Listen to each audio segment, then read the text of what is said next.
Nat, hi Nat, I did do a talk with Nat at the Society of Antiquaries the other day in London. I threw everything that Wiltshire had to offer at, almost, and probably beat people senseless into some kind of submission on graffiti, but hey ho.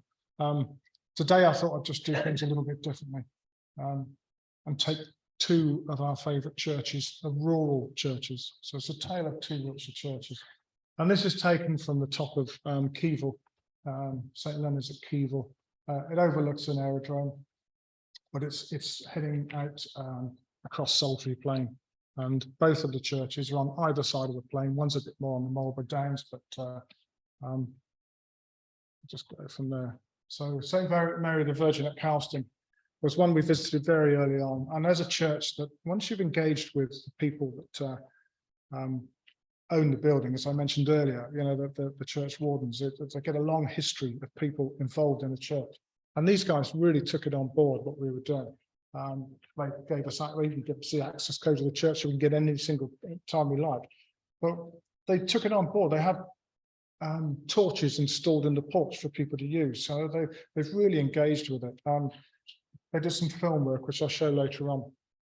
And that was quite a moment as well. But they really took it on board. But it's a rural church. It's on a modern hamlet, as it were.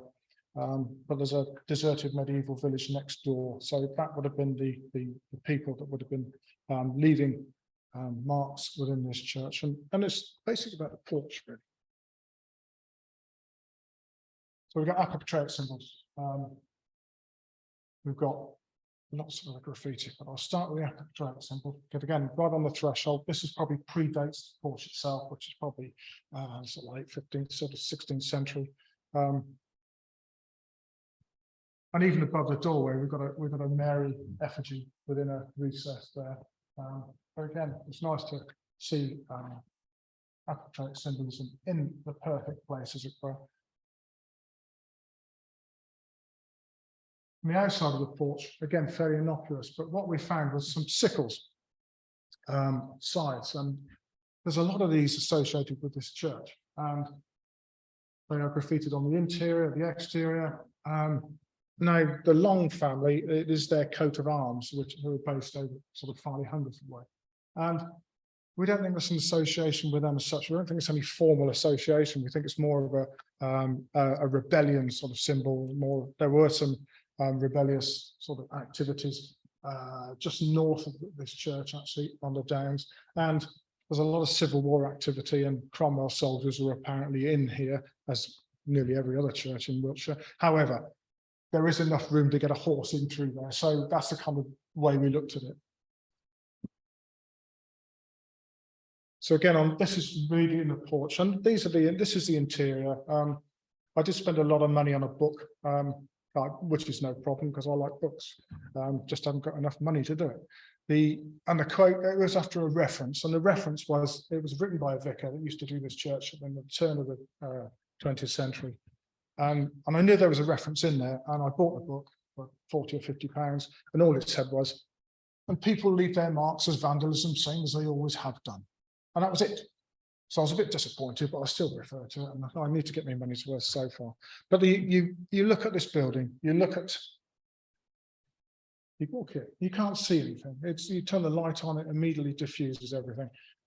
You go in there, again, using raking light and various other methods, but a simple way to just do it was to take a good raking light photograph with a tripod, and then annotate afterwards, and it just really brings out what's there. So again, like I said earlier on, with these old failing eyes, you end up in a situation whereby you have to find means and ways of doing it, and so using high resolution photography, decent screens, and sitting there for hours and living with the graffiti. I mentioned this the other day, you have to spend time with it. You have to spend time examining it. You have to get other people to look at it. We're lucky in that we've got a very diverse set of members. And looking at Lars's presentation with the removal of the lichen, we have a lady that works with lichen all the time, and she keeps an eye on us to make sure we remove none at all, because we have to be totally non-invasive. So there's a little bit of jealousy crept in there where I see you wiping ethanol over this. We can't do that, but hey ho, you know, as Brian says, maybe for future discussions. So within that, we've got sickles piled on one on top of the other. We've got some compass drawn circles. The initials crop up here and then some dates and all the rest of it.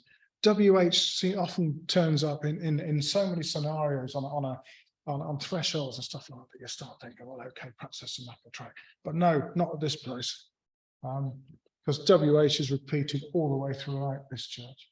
These are other examples of sickles in nearby churches that, well, this is say nearby, it's 20 miles away. We've got Cliff Pipard Church, where there's several on the outside of there, and there's one at Yatton Kennel, which really did come out quite sharply. It's just a simplified version. Again, another stone, and this porch has been messed around with. It's either been the stones been moved from elsewhere, or it's been chopped about a little bit. But now again, we're in a situation whereby we're looking at a lot of initials. We have a Jacob's ladder within there.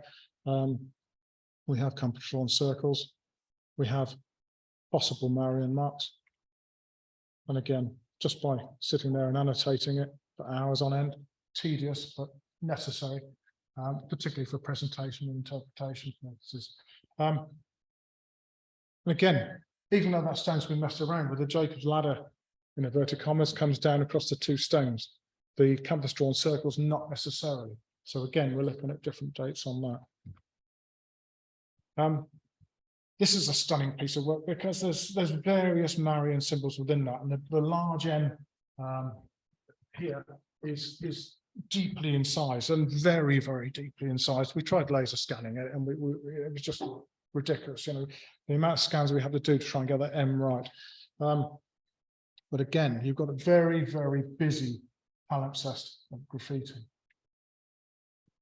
And to help us isolate it out, we can bring out some dates, or we can go, you know, the M and the R after it, it may be a Y after that. We do find the occasional Marian symbol which uses just the consonants really and drops out the A. So again, we've got Marian symbol at the top left, and you know, the 8-pointed star is something that's also repeated within this church porch. And we mentioned ships. Everybody likes ship graffiti. I don't know anybody that doesn't. I know we'll stress this, and I don't care what anybody says. Any ship graffito found within Wiltshire, a landlocked county, top trumps anything found on the coast. All right. We haven't got many. We've got 3 or 4 or 5. There's a couple at Cricklade, and there's one at in St Sampson's, which is absolutely wonderful. This is very, very hard to discern. We stared at this for 10 minutes. Now I've told you it's a ship, you may start to see some bits and pieces within that. 3-master, probably 17th century. But again, the stone has been moved. We don't know where from because we can't find the hull, and we can't find it because it overlaps the stone.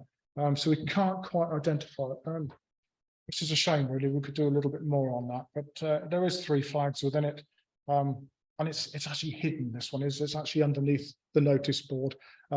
You'll see with the raking light, the 2 horizontal pieces. Those are nails for hanging the notice board on, which was a nightmare, but you can't remove them. They are there. The damage was done. That's it. We just got to live with it, record it as it is.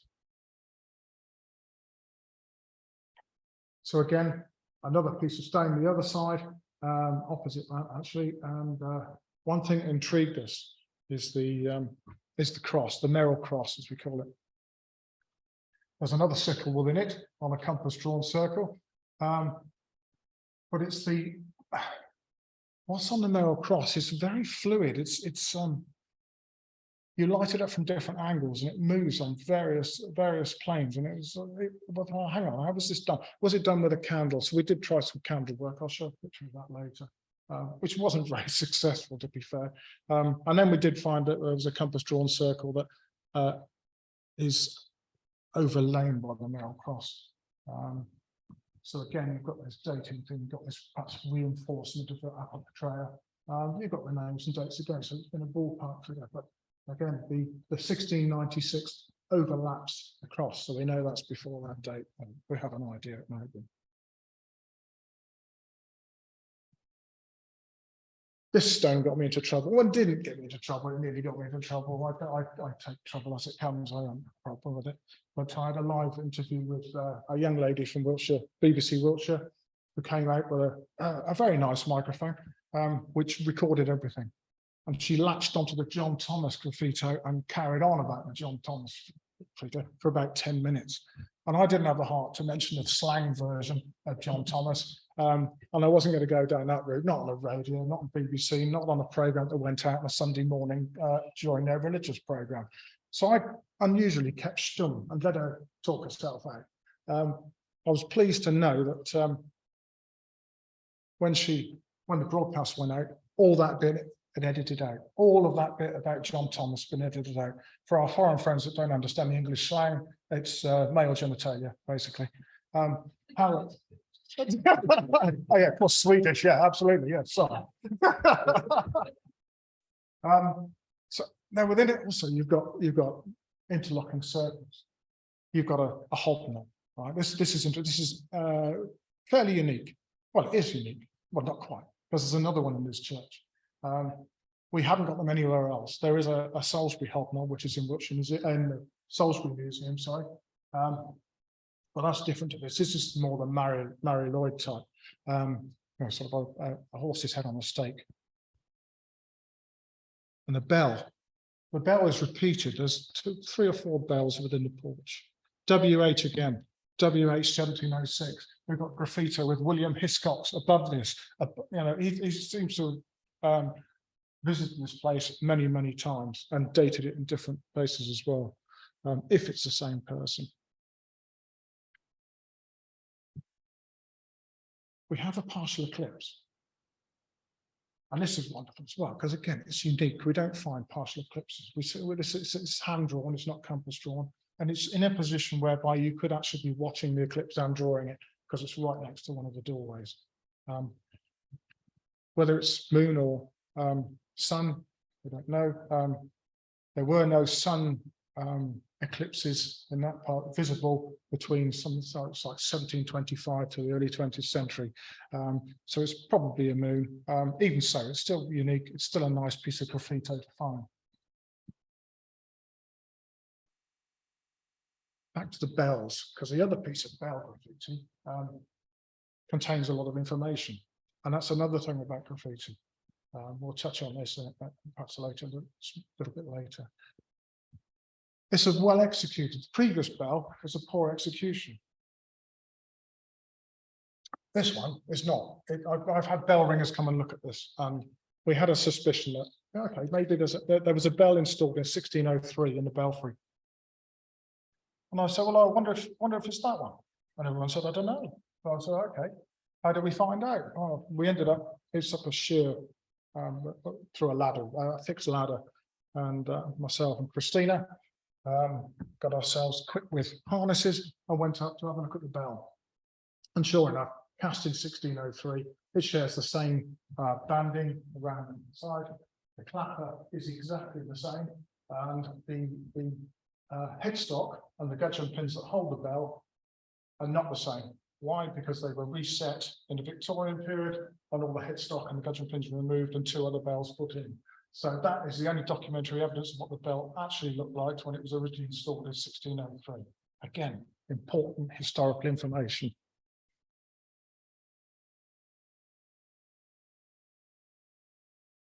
Something else, and again, it's positioning. This is invisible as you walk into the porch. I did meet one chap that got married in the porch, actually. And he said, I got married. Now, I never saw any of that when I walked in. I was, well, yeah, fair. Your mind's on other things. But this is only visible when you walk out of the church, because it's on the door pillar as you go outside, as you leave. So you've gone in, you've done your prayers and paid your tribute, and you're walking out. And this confused us. This has got a little bit of controversy. I don't mind, actually. Because it's corbels, it's arches, and it's not English architecture. And I showed it to David Dawson in the Wiltshire Museum, and he said, I'll be back in a minute. And he came down with a book on church prayer book it was, and essentially in it had the Jericho and the walls of Jericho and everything else. And he said, look at that. It's like the siege of Jericho. And he's, the cordwood roofs, the arches and everything else seemed to fit a pattern. So we shared it with a few Middle Eastern experts from Southampton University I knew. And they immediately came, they said, it's great, fantastic, and wonderfully representative. It's not necessarily a pilgrimage thing, it's possibly a representation from a book. But it's something that throws it into a nice little bit of Wiltshire sort of thing, because within, right in the top there are 3 church spires, which goes totally against the Middle Eastern influence and just situates itself firmly in the English landscape. So maybe there's a little bit of adaptation going on in there. This is an RTI still. We did some reflectance transformation imaging on this. Very difficult because it's on a 90 degree and you can only do 180 degrees of RTI on it. But that's okay. We got a reasonable thing, and I tried annotating it, and it's so detailed. It's even got little tiny the tiles. It's got the tracery in the windows, and again it's on Bath limestone, Oolitic limestone. So you struggle then to understand what is the Oolitic limestone and the fossils within that, and what is actually graffiti. So again, it's out there. We think it's a representation of Jerusalem. It's visible as you move out the church, and it's reinforcing your religious conviction. This is the other hot knob. We thought this was breathing fire. We laser scanned this, we photographed it. But one thing this did do with the church, it precipitated things, and that's the theme of this really is people coming together. We share a lot of information. We share, we made a lot of friends here. We've got friends all across the country and the continent that we share information with, and ideas and representations, and that's brilliant, because that's what this small conference is about bringing people together, sharing their research. And as our Swedish friend said, in the UK, we have raised the profile of historic graffiti and how important it is, and that will spread. And this ended up causing a bit more controversy as well. But there's a lot of celebration goes on within the churches, and we ended up, the church guys made a representation of the hobby horse, and then we devices Morris came in and did a load of dancing. They didn't quite understand it, and Morris meant it. Right. And they were hammered by the time they got here. Right. And if Martin, if you're watching this, sorry mate, I know you're in tough to stop doing Morris dancing today, but you know, you do like a nail, guys. But they were dancing around. And the last time I saw this headdress with the horse on, and I used to, well, it doesn't come much. Right. These guys were making this at 4 o'clock in the morning just to get it done for the day, which is great. And the church warden was wearing it, and bless Peter, he's in his 80s, and he was wearing it, okay? And I had a chat to him while he was wearing it. I took a couple of photographs. Next thing I know, he's leaping 4 foot off the ground with his legs up in the air, right? I didn't realise that's what the headdress is, but that's okay. It fooled me anyway. It doesn't take much, didn't it? So again, we had a nice big celebration, people coming together, celebrating what was found by the graffiti in the church. And it's very unique to that part of the county. Imber's one that I have shown a bit of before, principally because it was one of our most important discoveries. Aldous was with us, wasn't you, mate? Okay, it was a little while ago now, wasn't it? All right, we have revisited this church so many times, and we've done another lot of photography this summer, just to try and get a little bit out. I put this picture up because it shows the different coloured stone in the tower. So you've got the base of the tower. And we had Andrew Ziminski come along in the summer to have a look at some of the mortar in between where the graffiti before carved. And Andrew Ziminski, I'll give him a quick plug. He has a very nice book called The Stonemason, bit of a bestseller, and it's about his life as stonemason, and it's an excellent read.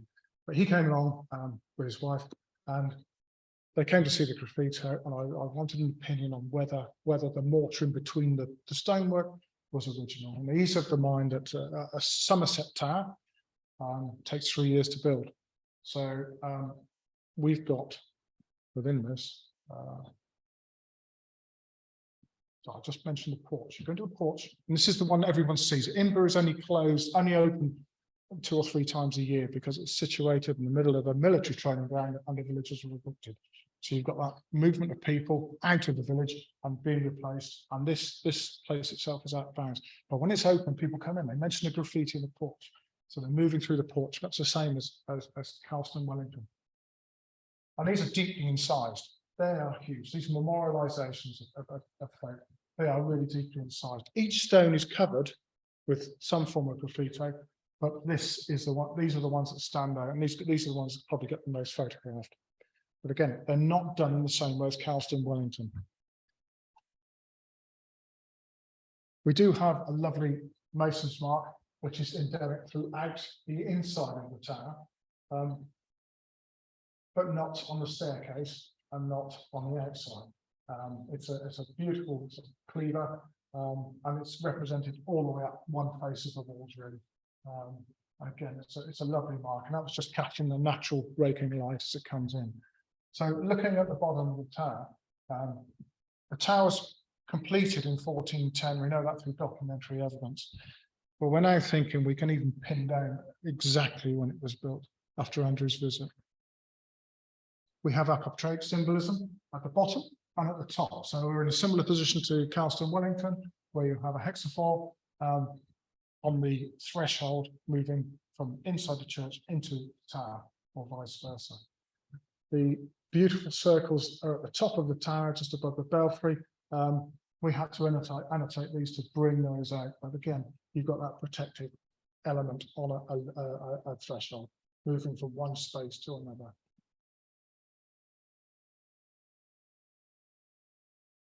And then we move into the tower. Now we do a bit of laser scanning. I did a little bit of laser scanning in here. It's the most uncomfortable place to be in.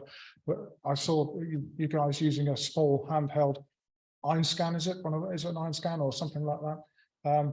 I don't. I use a large Ferro arm with many articulations and a very expensive computer program, which I gleefully knocked down the stairs after trying to set everything up. And we had to rig up little piers to hold the laser scanner. It was an absolute nightmare, and your agility starts to go. This is the confines of the tower.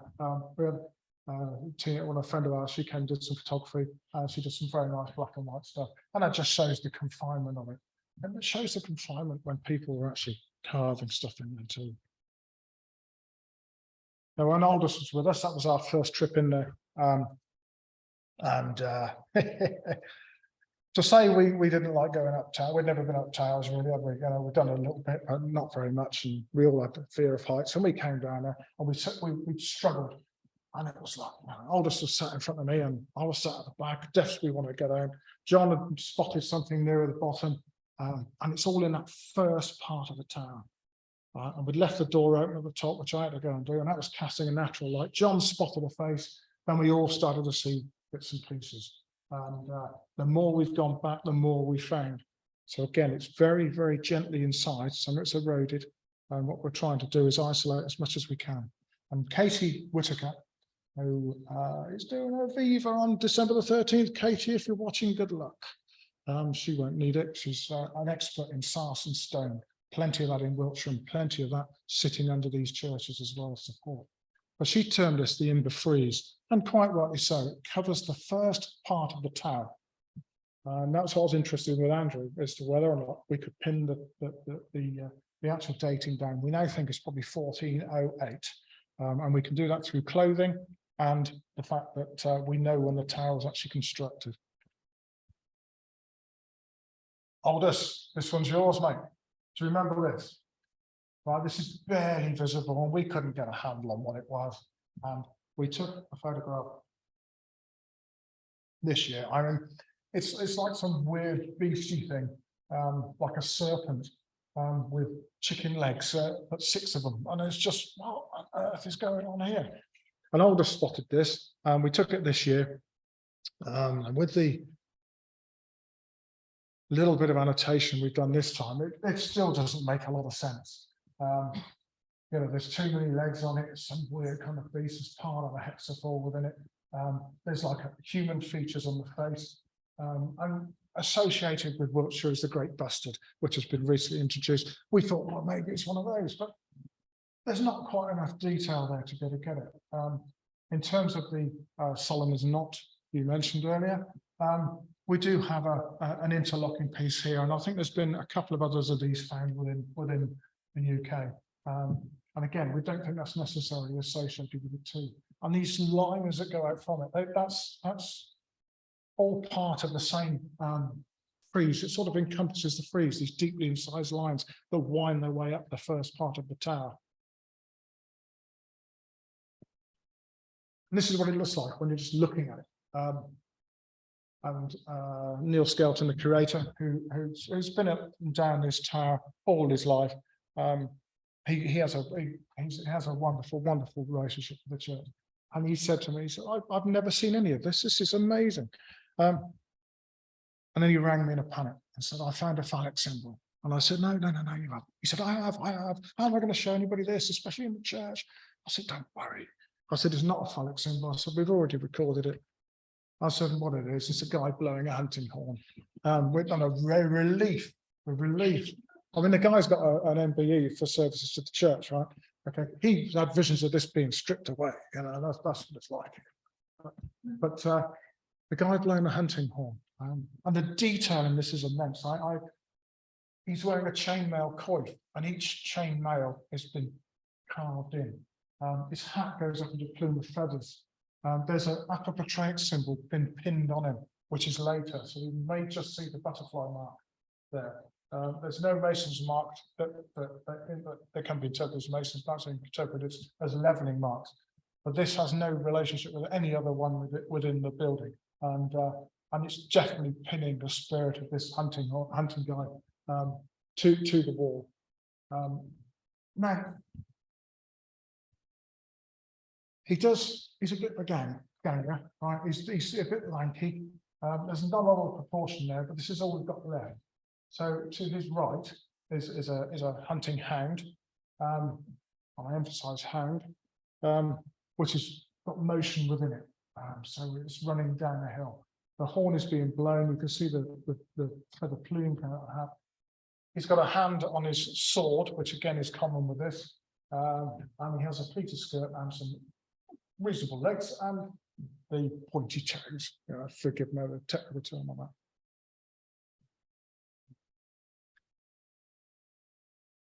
And what we've got here is the one that John's pointed out. And this sort of brings it all together. It brings to a high status individual observing and seeing the hunt. So another coming together of people, another celebration, perhaps at the start of the first part of the tower, 1408, that would be great. We laser scan this. This needs some work. This is still the raw data, but for presentation purposes, it shows we've done it. And plus it also shows that when we annotate it, we end up with this guy, which has got a liripipe hat. It's got a chaperon hat and a liripipe that goes over the arm and is worn. High status, again, sword, pommel, hand on the pommel. Right, another guy next to him, very well detailed and everything else, observing. We've put forward it's Walter Hungerford I, which would fit in with the tower, fit in with the land ownership. And again, it's a representation that we don't have any others. There's no oil paintings, there's no nothing of Walter Hungerford I. So we put that forward, it fits the dates, and that's where we're really going with that. And Thomas Wozniak, who spoke earlier, he published this in a book, in a paper in Germany, using examples of knights in graffiti. So please look up Thomas's work on that. And please don't ask me to say chaperon hat and liripipe in German. It's several sentences long, but that's fine. So to cap up on this, it's basically the coming together of folk. This is the team that worked at Kelston, Wellington, and I got filmed for this on an on-the-spot interview with the chap with the staff on. His name is Christopher Miles, and he was asking me about lighting techniques, and I didn't know who he was, and I wasn't supposed to know, but I found out before I went. And he's a film director that did the version of Gypsy in 1970, right? And he's a big fan of D.H. Lawrence, and he films a lot, made a lot of very popular, very high quality films of D.H. Lawrence's work. And what was wonderful about this, the next slide shows a guy that we also met in the Bradford on Avon barn. Again, you share stuff. If people visited us when we were working in the Bradford on Avon barn, we'd give them torches. We'd engage with them. If they had kids, we'd give the kids cheaper torches and let them run around and find stuff. Right. And this next guy, right, but bearing in mind who's in the version of the Gypsy, it's Franco Nero, right? And this chap, Alberto Bono, came along to the and this is within Castle, and there we are. We've got the candles underneath, and he's trying to film it with a 1950s Bolex 16mm camera. Alberto is an eccentric character. He's a lovely man. Don't ever get in a car with him. However, he drives like an Italian. No disrespect or racism intended. It's just the way it is. Right? But he makes wonderful black and white art films. And I have a look at Arepo films, and I mentioned to him about this film. Oh yes, we're used to working with film directors. Oh, he said, "Well, I'll have to IMBD this guy." And when he did, he looked at IMBD and went, "My word, Italy's most famous actor at the prime of his life. He's worked with him." So I had to introduce them both. So they were quite chuffed with that. He was a bit of a fan of Franco Nero. And for the younger people in the audience, if you have a look at Django Unchained, Quentin Tarantino, isn't it? Have a look at that. He makes a cameo appearance in that very recently. But again, it's about bringing people together. Alberto has just done a video for The Darkness. If anybody's into rock music, have a look at that. It's great. And he plays a marvelous part in it. And he's going to go do some more work with us at Laycock. So bringing people together, yeah. It's not as ominous as it looks. These are the range guys on top of Imber, and they were great. They were very interested in the graffiti. Yeah, I'm looking for what's my next move, because there's no way out apart from leaping over the side. But they were great. They do a great job on Imber, trying to keep people off the war-strewn landscape. But that's what it's all about: bringing people together and just enjoying it and diversifying, taking one element, as we've seen with Mike earlier on, in terms of taking his interest and then blowing everything out of the water on increasing that knowledge. And that's the wonderful thing with this. Collect it, record it, disseminate it, and bring people together and enjoy the research. Thank you.